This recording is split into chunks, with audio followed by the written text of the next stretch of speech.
العالمين والصلاة والسلام على أشرف الأنبياء والمرسلين نبينا محمد وعلى آله وأصحابه أجمعين. أعوذ بالله من الشيطان الرجيم. بسم الله الرحمن الرحيم. وإذ قلنا للملائكة اسجدوا لآدم فسجدوا إلا إبليس أبى واستكبر وكان من الكافرين. سبحانك لا علم لنا إلا ما علمتنا إنك أنت العليم الحكيم. رب اشرح لي صدري ويسر لي أمري واحلل عقدة من لساني يفقهوا قولي. رب زدني علما.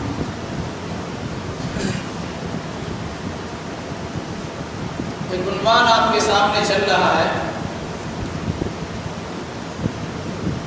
قوموں پر تباہی آتی ہے اس کے اسباب کیا ہو. انشاءاللہ الرحمن آج کے اس درس میں جس پر سب سے پہلے اللہ کا عذاب نازل ہوا اس کا تذکرہ کیا ہے. ساتھ ساتھ یہ بات بھی آئے گی کہ آخر اس پر اللہ کا عذاب کیوں نازل ہوا اور اس پر جو اللہ کا عذاب ہوا اس کی شکلیں کیا ہیں، اس کی صورتیں کیا ہیں. بات پرانی ہے، ہو سکتا ہے انداز نیا ہو. یہ چیز آپ کو اچھی طرح معلوم ہے کہ اللہ نے آدم علیہ السلام کی تخلیق کے بعد، اسے پیدا کرنے کے بعد فرشتوں کا استاد بنا اور فرشتوں کو حضرت آدم علیہ السلام کی شاگردی میں رکھا. کچھ مخصوص قسم کی چیزیں تھیں، مخصوص افراد تھے جن سے متعلق اللہ نے آدم علیہ السلام کو معلومات فراہم کر دی اور تخلیق آدم پر اعتراض کرنے والے فرشتوں کا جواب دیا گیا کہ جس کے بارے میں تمہیں شبہ ہو رہا تھا اس آدم سے متعلق یہ جان لو کہ اللہ تبارک و تعالیٰ کی خاص نوازش ان پر ہوئی ہے اور انہیں علم کی دولت سے مالا مال کیا گیا ہے. نتیجے کے طور پر یہ تمہارے استاد ہیں اور تم ان کے شاگرد بنتے ہو. شاگردی اور استادی ان دونوں کے درمیان جو رشتہ ہوتا ہے ادب و احترام کا، اس زمانے میں ادب بجا لانے کا ایک طریقہ سکھلایا گیا کہ جھک جاؤ آدم کے سامنے. سارے فرشتوں نے سجدہ کیا. تفصیل کئی بار اس سے پہلے آ چکی. الا ابلیس ابا واستکبر وکان من الکافرین. ابلیس نے سجدہ کرنے سے انکار کر دیا اور وہ کافر ہو. ابلیس کے بارے میں قرآن مجید نے کہا ہے کہ انسان کا کھلا ہوا دشمن ہے.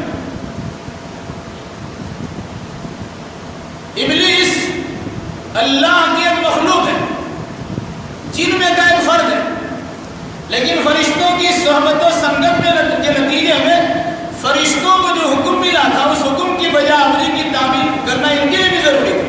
مگر افسوس اس نے اپنی شیطنت کو برقرار رکھا اور ابلیسی نظام پر قائم رہا اور اللہ تبارک و تعالیٰ کے فرمان کی خلاف ورزی کرتے ہوئے آدم کے سامنے جھکنے سے انکار کیا.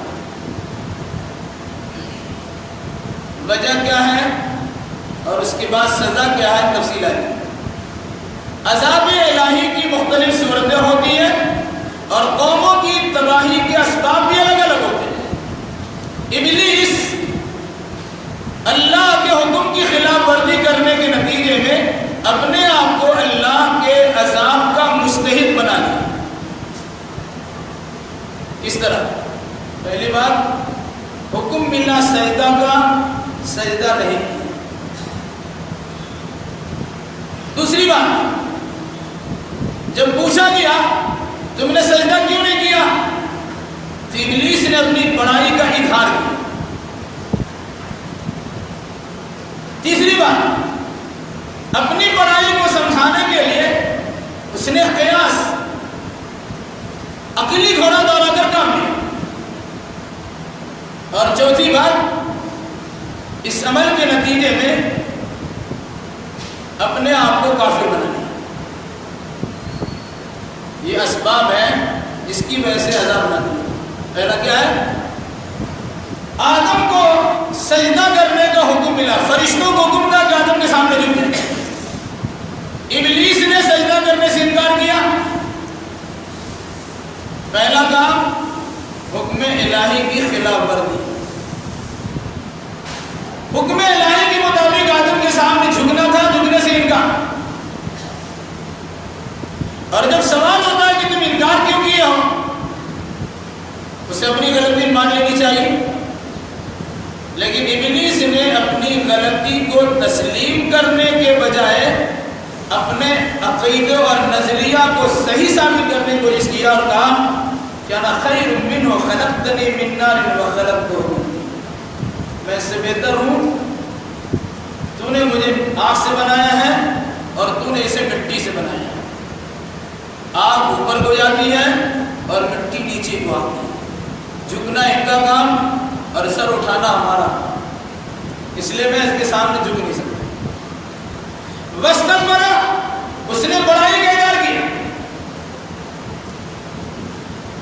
عذاب کے اسباب کیا ہوئے؟ سجدہ نہ کرنا، اپنے آپ کو بہتر سمجھنا، بڑائی کرنا اور ساتھ ساتھ کفر کر دینا۔ یہ اسباب ہیں جس کی وجہ سے سب سے پہلے عذاب اللہ کا ابلیس پہ نازل ہوا۔ کیسے نازل ہوا؟ اس کی کئی شکلیں ہیں۔ پہلی بات، قرآن نے اس کا تذکرہ کیا ہے، اللہ نے ابلیس سے کہا کہ تمہیں کس چیز نے آدم کے سامنے سجدہ کرنے سے روک دیا جبکہ میں نے تمہیں حکم دیا تھا؟ تو ابلیس نے اپنی بڑائی کا اظہار کرتے ہوئے اپنے اچھے ہونے کا اعلان کر دیا۔ اس پر اللہ نے کیا کہا؟ فاہبط منہا، نکل جا ایسے۔ اور پھر اس کے بعد کہا فاخرج منہا فإنک رجیم، نکلو یہاں سے، تم مردود ہو گئے۔ اور اس کے بعد بھی کہا فإن علیک اللعنۃ الی یوم الدین، اور یاد رکھنا تمہارے پر قیامت کے دن تک لعنت برستی ہے۔ اور پھر اس کے بعد ابلیس نے کیا کہا کہ میں مہلت دیجیے، اس آدم کی وجہ سے ہم ذلیل و خوار ہوئے ہیں، اس آدم کی اولاد کو گمراہ کر کے چھوڑیں گے۔ اللہ نے کہا مہلت دی آگے۔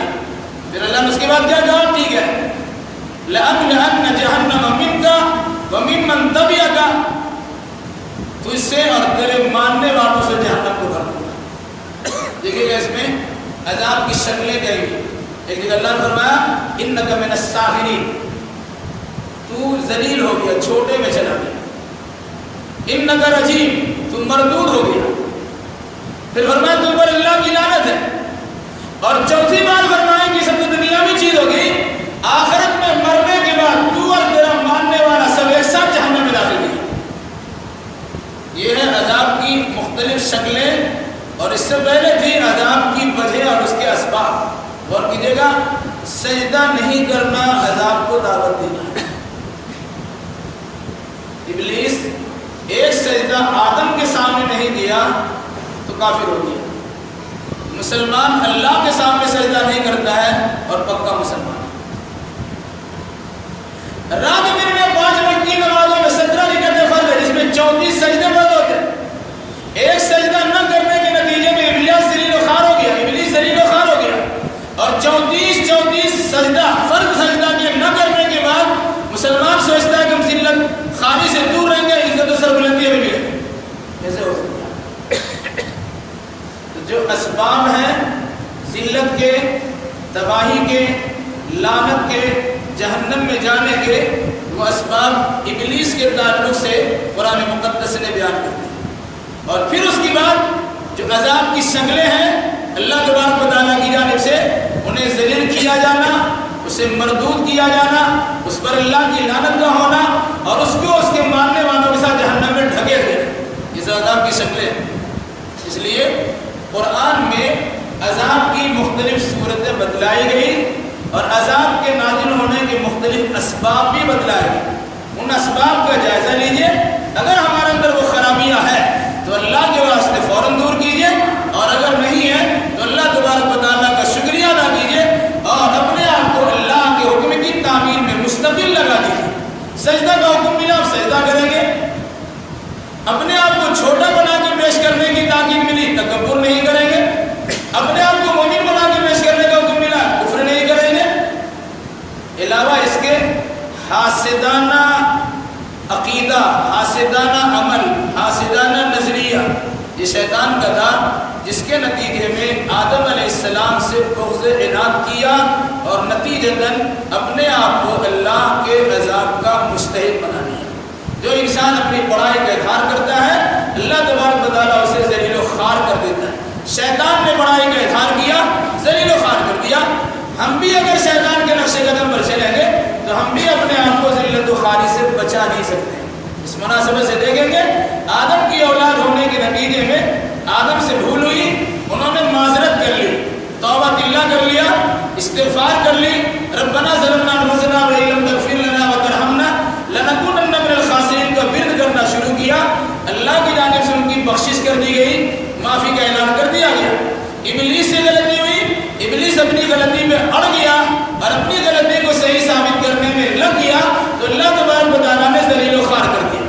تو آدم کی اولاد ہونے کے ناطے ہماری ذمہ داری بنتی ہے کہ اگر غلطی ہم سے ہو جاتی ہے تو اپنی غلطیوں پر اس کی ندامت بہا کر اللہ کی بارگاہ میں توبہ استغفار کر کے اپنے گناہوں کی معافی کرا لے، ورنہ ہم ابلیس کے نقش قدم پر چلنے کے نتیجے میں، ابلیس کے بندو اور ان کے ساتھی بننے کے نتیجے میں ابلیس کے ساتھ جنت میں نہیں بلکہ جہنم میں چلے جائیں گے۔